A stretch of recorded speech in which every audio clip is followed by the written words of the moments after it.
పరలోకము నుండి దేవుడు పిలిస్తే ఈ పిలుపు ఎవరికి వినిపిస్తుందట? ఒక్క అబ్రహాముకే, ఇంకా ఎవరికి లేదు. పరలోకము నుండి అబ్రహాం అనగానే ఓయ్ అన్నాడు ఇతను, ప్రభువా చిత్తం ప్రభు అని. మరి మిగతా పక్కన్నాడు ఎవరికి వినిపించట్లేదు. ఆ పిలుపులో ఎంత ప్రొటెక్షన్, నీకొక్కరికే.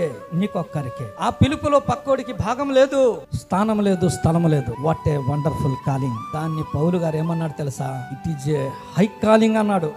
ఆ పిలుపునకు బహుమానం ఉంది. Do you know there is a reward. పిలుపుకు తగిన జీవితము మన జీవితంలో ఉండాలి దేవుని బిడ్డలారా. వాటి కోసమే ఈ పరిచర్య, ఈ ప్రయాసం. మీరు వెలుగుగా ఉండాలని పిలిచాడు, మీరు పరిశుద్ధులుగా ఉండాలని పిలిచాడు, మీరు సహవాసంలో నమ్మకంగా ఉండాలని దేవుడు పిలిచాడు. దేవుని యొక్క పిలుపుకి తగినట్లుగా బ్రతకపోతే చాలా నష్టపోతాం. యోనా ఉన్నాడు. యోనా ఒక ప్రవక్త, దేవుని ఎన్నిక చేయబడిన వాడు.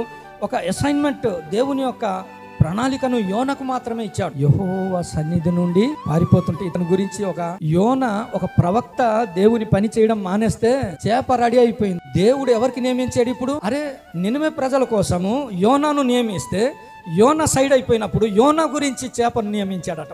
ఈరోజు నిన్ను నియమించాడు, నువ్వు సైడ్ అయిపోతే మరొకరిని నియమిస్తా. వాళ్ళు యోనాను ఎత్తి వేయడము, ఈ చేప వెళ్ళి టప్మని మింగేయడం. చేప మింగేసింది, అరిగిందా? యోనా లోపల ఉన్నాడు. దేవుడు అన్నాడు, మింగిసావు కానీ చాలా జాగ్రత్తగా కక్కుమన్న దగ్గర వెళ్ళి కక్కినంత వరకు. అలాగే చేప కడుపులో యోనా ఉన్నాడు. చేప దేవుని మాట విన్నది. ఈయన దేవుని సన్నిధి నుండి పారిపోతున్నాడు, దేవుని సన్నిధిలో నిలవకుండా ఉన్నాడు. ఈ దైవజనుడు చేప దేవుని మాట విని. దేవుని యొక్క పిలుపు ఎంత శ్రేష్టమైందో మనం విన్నాం. లోకంలో అనేకులు ఉన్నప్పటికీ అబ్రహాంకి ఒక్కరికే దేవుని పిలుపు. దేవుడు మెచ్చుకున్నవాడే యోగ్యుడని లేఖనం సెలవిస్తుంది. కోరేసుకు దేవుడు ఎలా మెచ్చుకున్నాడు తెలుసా? కోరేసు అన్యుడే. కోరేసు వల్ల చాలా మంది దేవుని బిడ్డలు నష్టపోయిన వారు ఉండొచ్చు. నా మంద కాపరి, నా చిత్తం అంతను నెరవేర్చావు. దేవుని బిడ్డలారా, ఈ రోజు ఆ బిరుదు మనకి ఇస్తే ఎంత గొప్ప భాగ్యం. ఇర్మియా 40 సంవత్సరాలు ఇర్మియా సేవ చేస్తే ఒకే ఒక వ్యక్తి దేవుని నమ్ముకున్నాడు. ఆయన సేవ జీవితంలో ఎన్నో కష్టాలు, ఎన్నో బాధలు. అతనికి బిరుదు ఉంది, ఒక కన్నీరు ప్రవక్తగా. ఇర్మియా లాంటి వాడని యేసు ప్రభుకు బిరుదు. ఆ ఎబెద్మెలకు గురించి